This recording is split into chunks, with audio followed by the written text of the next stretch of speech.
There was once an old queen who had a very beautiful daughter. The time came when the maiden was to go into a distant country to be married. The old queen packed up everything suitable to a royal outfit. She also sent a waiting woman with her. When the hour of departure came, they bade each other a sorrowful farewell and set out for the bridegroom's country. When they had ridden for a time, the princess became very thirsty, and said to the waiting woman, "Go down and fetch me some water in my cup from the stream. I must have something to drink." "If you are thirsty," said the waiting woman, "dismount yourself, lie down by the water, and drink. I don't choose to be your servant." Being very thirsty, the princess dismounted and knelt by the flowing water. Now when she was about to mount her horse again, the waiting woman said, "By rights your horse belongs to me. This jade will do for you." The poor little princess was obliged to give way. Then the waiting woman, in a harsh voice, ordered her to take off her royal robes and to put on her own mean garments. Finally she forced her to swear that she would not tell a person at the court what had taken place. Had she not taken the oath, she would have been killed on the spot.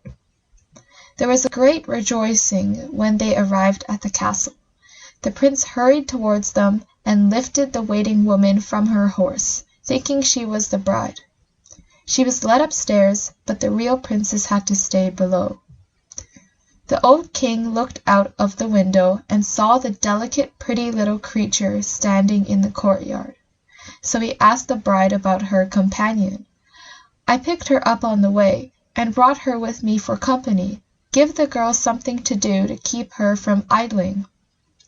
The old king said, "And have a little lad who looks after the geese. She may help him." The boy was called little Conrad, and the real bride was sent with him to look after the geese. When they reached the meadow, the princess sat down on the grass and let down her hair. And when Conrad saw it he was so delighted that he wanted to pluck some out, but she said, "Blow, blow, little breeze." And Conrad's hat seized. "Let him join in the chase, while away it is whirled, till my tresses are curled, and I rest in my place." Then a strong wind sprang, which blew away Conrad's hat right over the fields, and he had to run after it. When he came back, her hair was all put up again. When they got home, Conrad went to the king and said, "I won't tend the geese with that maiden again." "Why not?" asked the king. Then Conrad went on to tell the king all that had happened in the field. The king ordered Conrad to go next day as usual, and he followed into the field and hid behind a bush. He saw it happen just as Conrad had told him.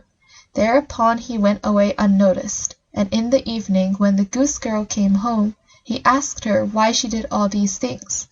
"That I may not tell you," she answered. Then he said, "If you won't tell me, then tell the iron stove there," and he went away. She crept up to the stove and unburdened her heart to it. The king stood outside by the pipes of the stove and heard all she said. Then he came back and caused royal robes to be put upon her, and her beauty was a marvel. Then he called his son and told him that he had a false bride, but that the true bride was here. The prince was charmed with her beauty, and a great banquet was prepared. The bridegroom sat at the head of the table, with the princess on one side and the waiting woman at the other, but she did not recognize the princess. When they had eaten, the king put a riddle to the waiting woman.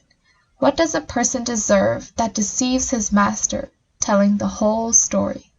The false bride answered, "He must be put into a barrel and dragged along by 2 white horses till he is dead." "That is your doom," said the king, "and the judgment shall be carried out." When the sentence was fulfilled, the young prince married his true bride, and they lived together in peace and happiness.